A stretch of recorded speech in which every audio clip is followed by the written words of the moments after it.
Got this guy. Hi, folks. It's Larry Talks, Season 2. This program is called Homophobia, or Gay. It's really a review of a wonderful program I saw, which I highly recommend, which you can see on YouTube for nothing. It's called Gay Hollywood, The Last Taboo. It is a remake or update of The Celluloid Closet, made several years ago. And the thesis of this film, it was insightful to me because it confirmed something I believed all along. And that is, let me try to articulate it. There is no such thing as gay. And this is something Kinsey proved in 1955. There's a spectrum, and along that spectrum, way out here at the end, 2% are queens. And that's what every male is afraid of, or an awful lot of them. But the truth is that most men have had a homosexual experience, and Kinsey shows the scale. It's called the Kinsey scale. You can look it up online, and you would see the Kinsey scale. There are 5. Like one question was, well, how many? Have you had just one incident in your life, or 5, or 50%, or 75%, or as many with men as with women? And then he would categorize the answer to that. He surveyed thousands of men. And he found people all across that scale. Now, I've been online for 20 years, and 95% of everybody who's on gay dating sites say they're married. So, but here's the insight that Gay Hollywood, The Last Taboo, has. It says, its thesis is this. If you're a gay actor, which has now become acceptable in Hollywood, you cannot play heterosexual roles. But if you're heterosexual, you can play gay roles, the most famous being the Liberace movie. And I'd say the second most famous being Kirk Douglas in Van Gogh, where recently they say I think it was even evident in the film, 1956, that he was in love with Gauguin. And they say that the cutting off of the ear and all had to do with his passion. Doesn't make any sense, of course. But I did my master's on Van Gogh, and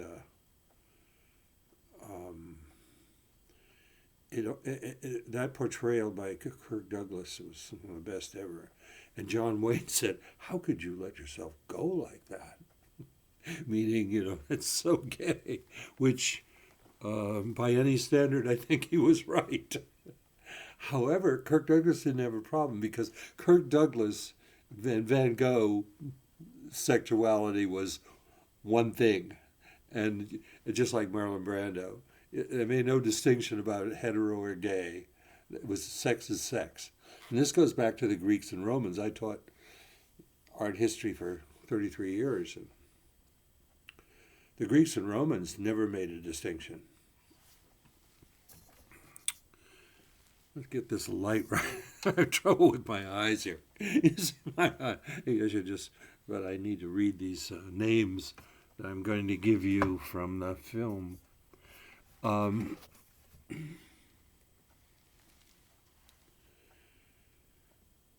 So here we go with the idea. Will Haynes was the most famous actor in Hollywood, and you've never heard of him.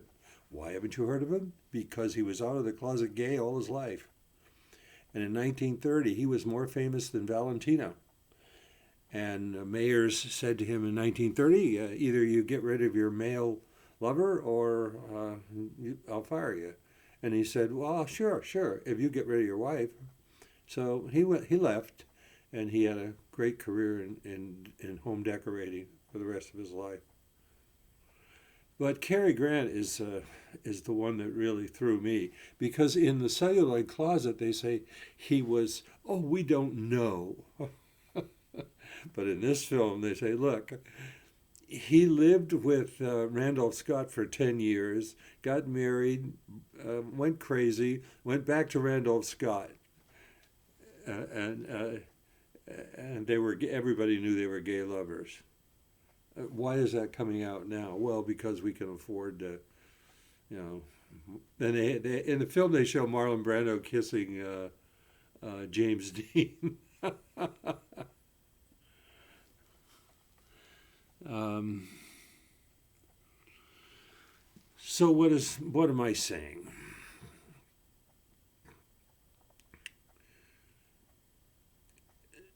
Here's two truths that were kind of insightful that came from watching this film. The Gay Hollywood, The Last Taboo. Number one, men cannot handle the truth, which is they really like sex for fun. I think a proof of that is that women, they're very poor at pleasing women because they don't care. Once they're off, they're off. And the reason is they've got what they want, which is pleasure. And they never want to own up to that, because the heterosexual model is, oh, I'm just devoted to one woman, monogamy. And there's nothing wrong with that, but I'm saying is men don't want to accept the idea that that they're into it for the pleasure. And gay men do admit that, and so that's kind of the homophobia is a lot about that. Is if you accept the premise that sex is for fun, which gay men do, well, you're that's the taboo. That's the real taboo. It's not about sex at all. It's about sex is fun for men, and that's all that matters. It's certainly all that mattered for the Greeks. It's all that mattered for the Romans, and today we're in denial because of the heterosexual model, which was created as part of the Industrial Revolution to keep, make consumers. And then men had to deny that pleasure is what they're into it for. And another proof of that is the fact that 80% of all people who get married get divorced over a lifetime. So where's monogamy there? Well, because men finally give in to pleasure and say, oh, I'm not going to play this anymore. Rock Hudson, really interesting example, because he lived his life, in spite of the fact he got married, he did what Hollywood told him to do.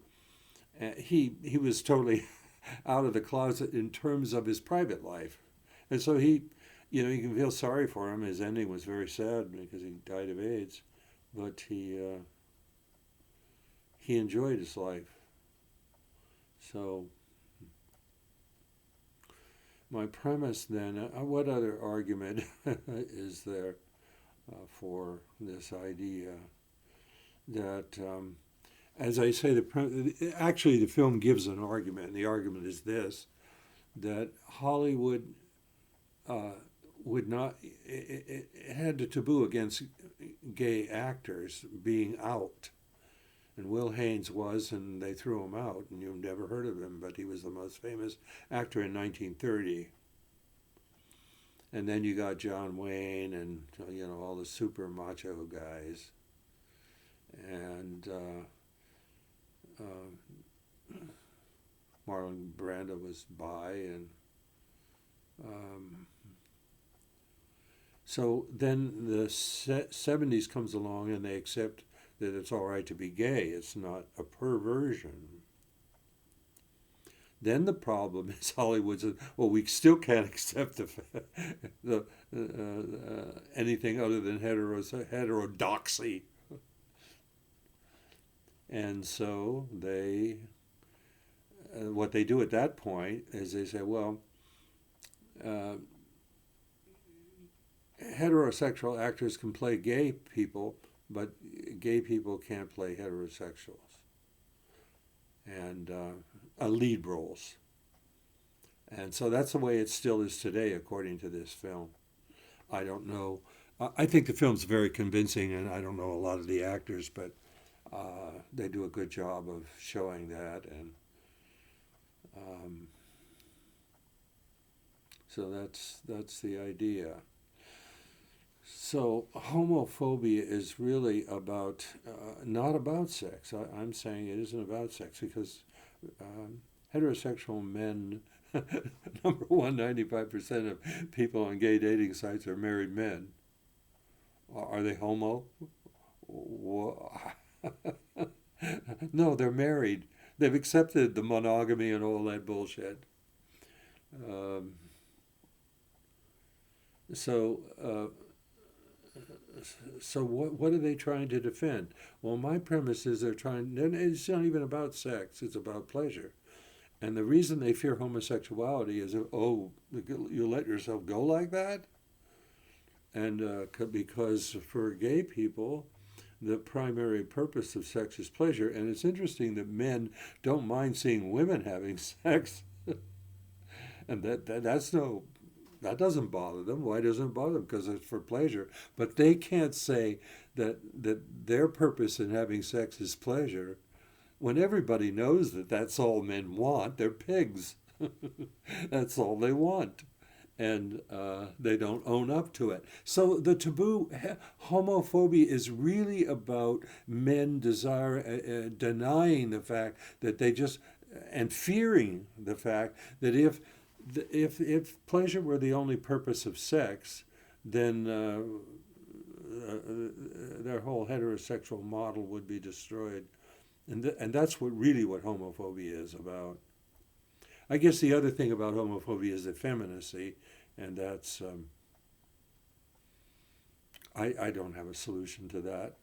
I just think it's one of those things along the range, along the Kinsey range. It's way out here. That feminization is one of the possibilities. It's just one of the possibilities, and that's all I have to say. So this program is about a definition or exploring the meaning or question of what is homophobia, and the unsettling answer that I'm finding, this film finds, is that homophobia is. They don't want gayness to exist at all in any form whatsoever. So the denial is so great. And then you go on a dating site and you say, oh, let me give you another argument, a final argument, because I have to limit this to 15 minutes, so we're almost there. On the gay side, which I've been on these sites for 20 years, 95% of men say, well, what kind of sex do you want? Group sex. All of them will check group. Now, a heterosexual would never do. I mean, that would be a big deal, right? Because, well, sex is about women and about children and marriage. But on the gay sites, everybody marks the group, meaning it's about pleasure. It's not about monogamy or finding a partner or anything like that. And I'm not saying that's the way it should be or anything. I'm just saying that's the fear. The fear that heterosexuals have of homosexuality is, oh God, just let yourself go. And that's what homophobia is really about. And I would also say that homophobia is about accepting the homoerotic possibilities in yourself. I love having sex with myself. So that I'm gay. I'm having sex with a man every time I masturbate. So what about that? A lot of people think that's not a good argument. I think it's a pretty good argument. If you enjoy having sex with yourself, you must have some homoerotic possibilities, and that's what the problem is. Men, I think, need to own up to the possibility that they really love the idea of sex as pleasure. I mean, in the locker room, they have no problem admitting that. And talking really unrespectably about women. Well, I got to end this. 15 minutes is up. Larry.mormon@aol.com. Larry.moorman at AOL.com if you want to comment. This is a series called Larry Talks, and if you look up Larry Talks with quotes on it on YouTube, you'll find my other 15-minute programs. See ya. Next time, in another month, I'll do another program on some subject.